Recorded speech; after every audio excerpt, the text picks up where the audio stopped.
Subscribe কৰক Educare জিকে আৰু ক্লিক কৰক বেল আইকনটোত যাতে আপুনি আমাৰ ভিডিঅ' সকলোতকৈ আগত পায়।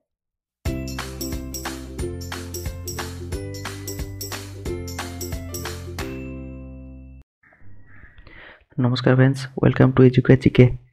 আজি আমি ইণ্ডিয়াৰ বিষয়ে 10টা কুৱেশ্যন চাম আৰু আশা কৰিছোঁ এই কুৱেশ্যনকেইটা আপোনালোকৰ কামত আহিব, কাৰণ কম্পিটিটিভ এক্সামত এই কুৱেশ্যনকেইটা প্ৰায়ে আহি থকা দেখা যায়।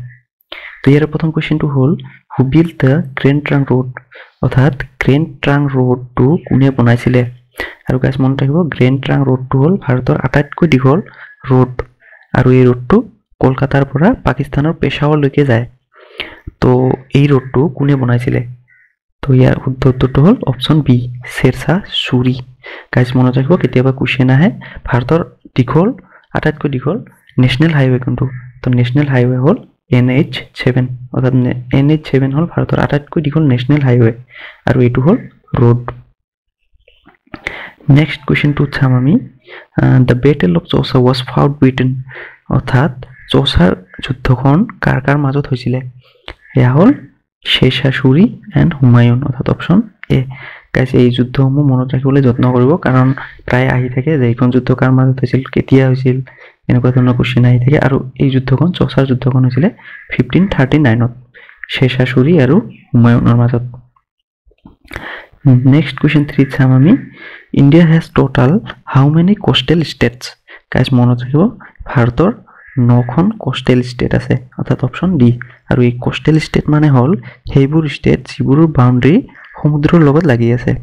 আৰু কুৱেশ্যনটো মনত ৰাখিবলৈ যত্ন কৰিব, কাৰণ ভাৰতত বৰ্তমান এটা প্ৰজেক্ট চলি আছে যিটোক কয় সাগৰমালা প্ৰজেক্ট, আৰু এই সাগৰমালা প্ৰজেক্টে ভাৰতৰ এই কোষ্টেল ষ্টেটসমূহৰ বন্দৰসমূহ ডেভেলপমেণ্টৰ কাৰণে কাম কৰি আছে। তো ইয়াৰে উত্তৰটো হ'ল অপশ্যন ডি। নেক্সট কুৱেশ্যন 4ত চাম আমি, what is the rank of Assam in লিটাৰেচি? অৰ্থাৎ 2011 চনত যিটো চেঞ্চাছ হৈ গৈছে ভাৰতত, এই চেঞ্চাছত ভাৰতৰ ভিতৰত অসমৰ ৰেংক কিমান আছিলে? এয়া হ'ল 26th, অৰ্থাৎ অপশ্যন ডি। আৰু ৰেংক 1ত কোন আছিলে? কেৰেলা।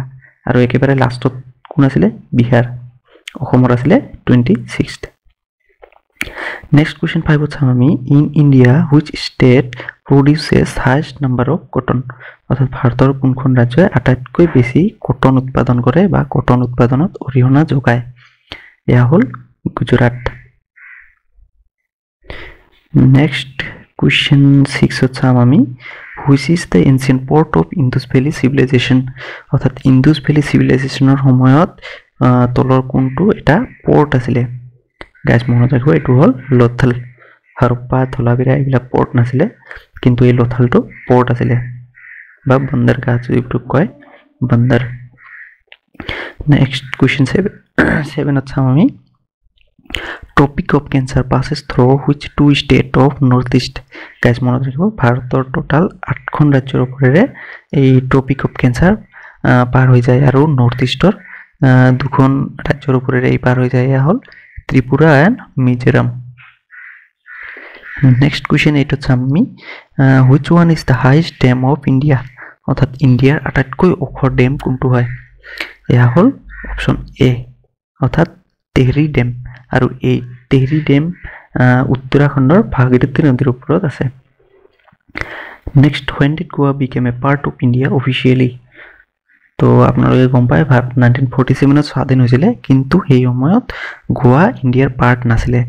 সেই সময়তো গোৱাত পৰ্তুগীজসকলে শাসন কৰি আছিলে, ইংৰাজী নহয়, পৰ্তুগীজসকলে। আৰু গোৱা ইণ্ডিয়াৰ পাৰ্ট হয় 1961ত, অৰ্থাৎ অপশ্যন ডি। নেক্সট কুৱেশ্যন 10ত চাম আমি, which period of Indian empire বা dynasty is known as golden age? Guys মনত ৰাখিব, ইয়াৰ উত্তৰটো হ'ল গুপ্তাৰ এম্পায়াৰ বা গুপ্তা ডাইনেষ্টি, অৰ্থাৎ গুপ্তা ডাইনেষ্টিৰ সময়খিনিক ভাৰতৰ গল্ডেন এজ বুলি কোৱা হয়। কিন্তু কেতিয়াবা কুৱেশ্যন এটা আহে যে হিন্দী লিটাৰেচিৰ গল্ডেন এজ বুলি কোনখিনি সময় কোৱা হয়? এই দুটা কুৱেশ্যনৰ মাজত কনফিউজ নহ'ব।